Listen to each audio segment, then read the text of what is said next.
મિત્રો કેમ છો બધા મજામાં છો મજામાં જ હશો બધાને તો પહેલા જય માતાજી જય સાઉન્ડમાં તો પહેલા લાઈક શેર સબસ્ક્રાઇબર કરવાનું ભૂલતા નહીં નવા હોય તો જરૂર કરી દેજો નહીં કરો એમની કહેતા પાછા કેટલી મહેનત કરીએ છીએ અમે વિડીયો બનાવવામાં હતી ને ખેતીનું કામ કરવામાં હતી તો તમારે પછી એક લાઈક ને શેર કરવામાં તમારું હું હોયું જાય છે બધાને તો આજ તો આપણે હેનું શાક બનાવવાનું છે ખબર છે એટલે આજ નથી બનાવવાનું આજ તો ખાલી તોડવાના જ છે તો જો આ ગુંદો છે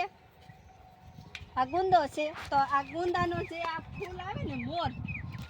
ફાઇનલી મિત્રો તો જો આ મોર આવે આ આપણે આ તોડીને જો આવી રીતના કરીને જુદું જુદું કરીને આપણે તો આનું શાક બનાવવાનું છે તો વિડીયોમાં બન્યા રહેજો પહેલાં તો છે ને હું ઉતારી લઉં છું આ મોર આગળ બન્યા રહેજો પાછા જો આનું શાક કેમ થાય કેમ નહીં તો એ બધું તમને બતાવું છું જો આવા છે દોડવા તો આગળ બન્યા રહેજો ઠેઠ સુધી વિડીયોમાં તો હાલો હું અંબા એવા તોડી લઉં ને પછી વિક્રમને કહું ને તે વિક્રમ મને તોડી દે તો ઠેઠ સુધી બન્યા રહેજો ભૂલતા નહીં પાછા વિક્રમ અંબા એમ તો નથી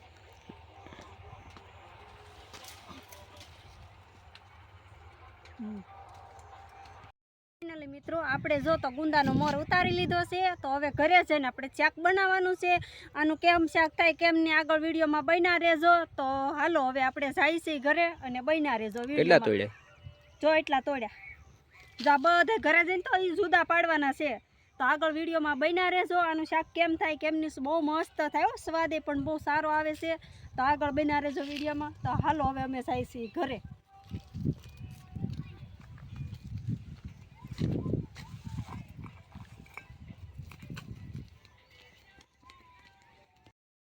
મિત્રો તો જો આપણે આવું કરવા માંડ્યા છીએ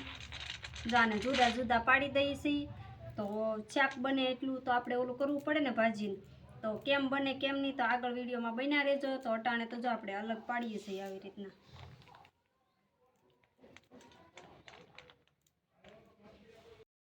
તો આપણે તેલ નાખી દીધું છે પહેલા તો બધું કરી નાખ્યું છે તૈયાર અને પેલું નાખ્યું છે તેલ તો હવે તેલને થઈ જાય ત્યાં સુધી આપણે રાઈ મૂકી દઈએ આમાં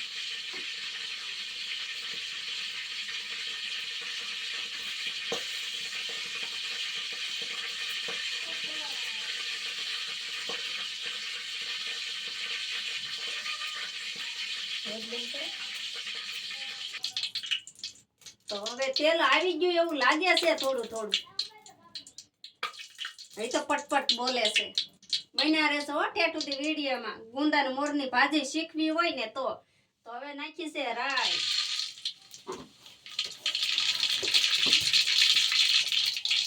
આપણે નાખ્યું જીરું પછી આપણે નાખી વઘારની પડી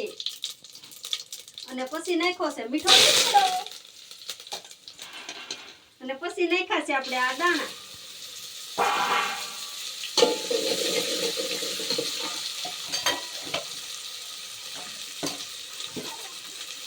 પછી આપણે નાખ્યું છે મીઠું એટલે ને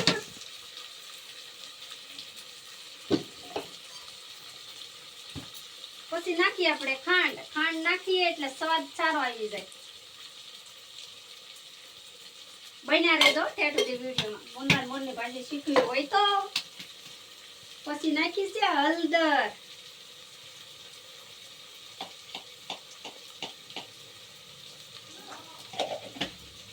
પછી મીઠા તો મેલી છે આમાં હું હલાવા જવો ભાજી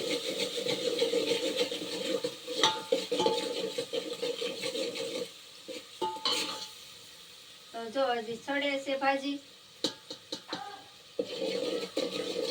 અને પછી છે ને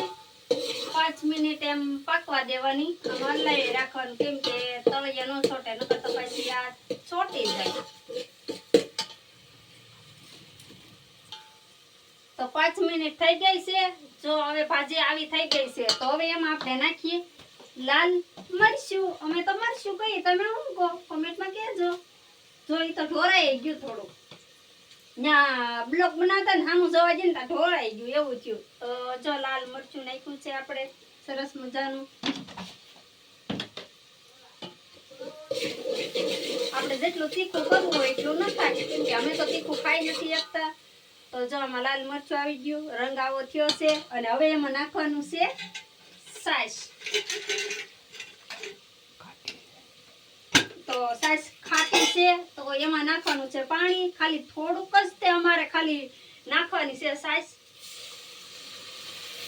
તો હવે નાખવાનું છે એમાં પાણી, કેમ કે ખાટું ન લાગે, નકર તો પછી ખાટું હું કાંઈ ખાઈ શકતી નથી. તો જો આપણે હવે આ ચડી જાય, પાણી લઈ આવું પેલા. તો નાખ્યું છે આપણે પાણી.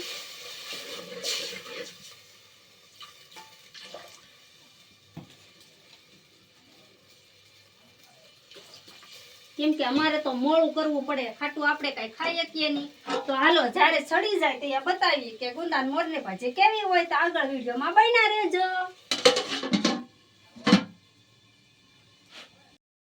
મિત્રો આપણે બની ગયું છે ગુંદાના મોરની ભાજી.